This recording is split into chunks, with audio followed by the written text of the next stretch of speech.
ఆంధ్రప్రదేశ్లోని ప్రభుత్వ పాఠశాల విద్యార్థులు మా బడి బ్రహ్మాండం అంటున్నారు. సీఎం వైఎస్ జగన్ ముఖ్యమంత్రి అయిన తర్వాత తొలి ప్రాధాన్యతగా గవర్నమెంట్ స్కూళ్ల రూపురేఖలు మార్చేశారు. ఆయన ప్రవేశపెట్టిన నాడు నేడు పథకంతో ప్రభుత్వ బడుల్లో మౌలిక వసతులు ఏర్పడ్డాయి. దానికి తోడు సాంకేతిక పరిజ్ఞానంతో విద్యాబోధన అందిస్తున్నారు ఉపాధ్యాయులు. ఇది కార్పొరేట్ స్కూలు అనుకుంటే పొరబడ్డట్టే. కొంచెం ఓపిక చేసుకుని ఆ స్కూల్ బోర్డును చూడండి. ప్రాథమిక పాఠశాల, ఉన్నత పాఠశాల అని కనిపిస్తుంది కదూ. అవును, విశాఖపట్నం మధురానగర్ ప్రభుత్వ పాఠశాల ఇది. ఒకసారి తరగతి గదులను పరిశీలిస్తే కార్పొరేట్ స్కూలు కూడా ఆ స్కూలు ముందు దిగదుడిపే. అందుకోసమే మా పాఠశాల బ్రహ్మాండం అంటున్నారు విద్యార్థులు. I'm a student of government school. I'm very happy because our school contained a very high developed programs like IV panels and our school was very technologically developed. Like we have facilities like IVL panels and 8th class students and 9th class students have tabs which are contain so much lot of information, and the IVL panels are used in the purpose like blackboards, green boards and so many facilities. And we can do mathematics also. And these IVL panels are very useful to us, like we can use it for video purpose for syllabus, and the teachers who are very happy to have these IVL panels because it is very easy to write and teach the syllabus in the IVL. మధురానగర్లోని ఈ పాఠశాలలో నాడు నేడు కార్యక్రమంతో school రూపురేఖలు మారిపోయాయి. అన్ని సదుపాయాలతో పాటు డిజిటల్ తరగతి గదులు ఆకట్టుకుంటున్నాయి. School are teaching us very well. We are understanding well.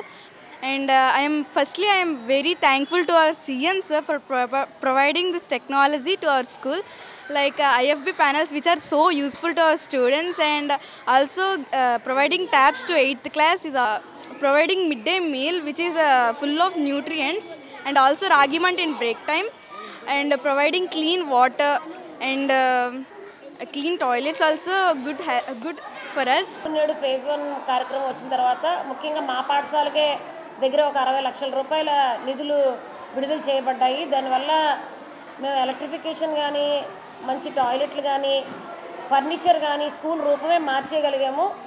దానివల్ల ఇప్పుడు ఏంటవుతుందంటే ప్రైవేట్ స్కూల్స్లో ఉన్న ఫెసిలిటీస్ కన్నా ఎక్కువ ఫెసిలిటీస్ గవర్నమెంట్ స్కూల్లో పెంపొందించడం వల్ల పిల్లలు బయట నుంచి చాలామంది ప్రైవేట్ స్కూల్ పిల్లలు వచ్చి మా పాఠశాలలో మేము జాయిన్ అవుతాము అని మాకు సీట్లు అడిగే పరిస్థితి మాకు గత 3 సంవత్సరాలుగా కనబడుతుంది. ప్రభుత్వ పాఠశాలల్లో ఇంగ్లీష్ మీడియం అందుబాటులోకి రావడంతో ప్రభుత్వ పాఠశాలలో చేరే విద్యార్థుల సంఖ్య అనూహ్యంగా పెరిగింది. ఈ పాఠశాలలో సీటు కోసం పేరెంట్స్ ఆసక్తి కనబరుస్తున్నారు. ఈ పాఠశాలల్లో మా పిల్లలు చదివితే భవిష్యత్తుకు భరోసా వస్తుందని ఆశపడుతున్నారు పేరెంట్స్. జగన్ గారు వచ్చిన తర్వాత ఇక్కడ చాలా ఫెసిలిటీస్ మారాయి. అంటే ఇక్కడ ట్యాబ్లు ఇవ్వడం కానీ, ప్యానల్ బోర్డ్స్ పెట్టడం కానీ మాకు చాలా యూస్ఫుల్గా ఉంది.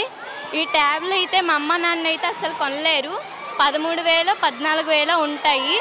అంటే మా నాన్న మా అమ్మ ఇక్కడ వేరే దగ్గర పని చేస్తారు, కూలి పనే, కాకపోతే వాళ్ళు కూడా ఇంత కొనలేరు. కానీ మాకు జగన్ గారు వచ్చాక మాకు ఇవి ఇచ్చారు. మాకు ఈ స్కూల్లో మాత్రం నీట్ నుంచి ఫుడ్ దాకా అంతా మాకు బాగా నచ్చింది. ప్రభుత్వ పాఠశాలల్లో మౌలిక వసతులు కార్పొరేట్ స్థాయిలో ఏర్పాటు చేయడంతో పిల్లలు కూడా ఎక్కువ సమయం స్కూళ్లలో ఉండటానికి ఇష్టపడుతున్నారని ఉపాధ్యాయులు అంటున్నారు. Tabs also, it is giving the complete information, as the BYJU'S content is only concerned to the private institution because they have to pay so much of amount for the content that they were getting, but here in our government school our children were getting the content freely in their tabs, and they were so curious to know every information that was there in the tabs, and they were very happy to use that content, and they were very interested in learning the things very better and clear also. విద్యార్థులకు ట్యాబులు అందించడంతో చదువులు సూపర్గా సాగుతున్నాయని విద్యార్థులు అంటున్నారు. పాఠశాలలో చెప్పిన పాఠాలు ఇంట్లో కూడా మళ్లీ వినడానికి ట్యాబులు ఉపయోగపడుతున్నాయని వారు అంటున్నారు. జగనన్న రావడం వల్ల ట్యాబ్స్, ప్యానర్ బోర్డ్స్ అన్నీ వచ్చాయి. ఇంతకుముందు గవర్నమెంట్ స్కూల్లో తెలుగు మీడియం ఉండేది, ఇప్పుడు ఇంగ్లీష్ మీడియం వచ్చింది. ప్రైవేట్ స్కూల్తో సమానంగా చదువుతున్నాము. అంతకన్నా ముందు ఇప్పుడు చాలా బాగున్నాయి స్టడీస్.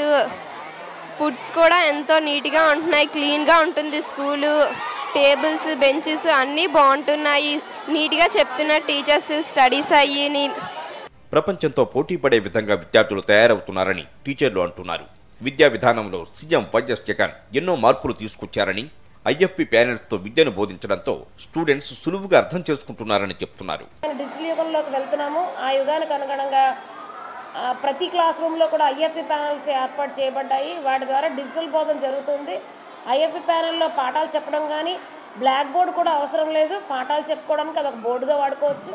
అంతేవిధంగా దానిలోనే బైజూస్ కంటెంట్, ఈ పాఠశాల, స్విఫ్ట్ చాట్ లాంటివి ఉండడం, దానికి అన్లిమిటెడ్ ఫ్రీ ఇంటర్నెట్ కల్పించడం వల్ల ఎనీ టైం వాళ్ళకి ఏ డౌట్లు ఉన్నా క్లాస్ రూమ్లో చూసుకోవడానికి చాలా యూజ్ అవుతుంది. ఐఎఫ్ఈ ప్యానల్ చాలా యూజ్ అవుతుంది. సకల సౌకర్యాలతో సుందరంగా ముస్తాబైన ప్రభుత్వ పాఠశాలలు, డిజిటల్ తరగతులతో పాటు ఇంగ్లీష్ మీడియం చదువులు అందుబాటులోకి రావడంతో గవర్నమెంట్ బడులు బ్రహ్మాండమంటున్నారు విద్యార్థులు.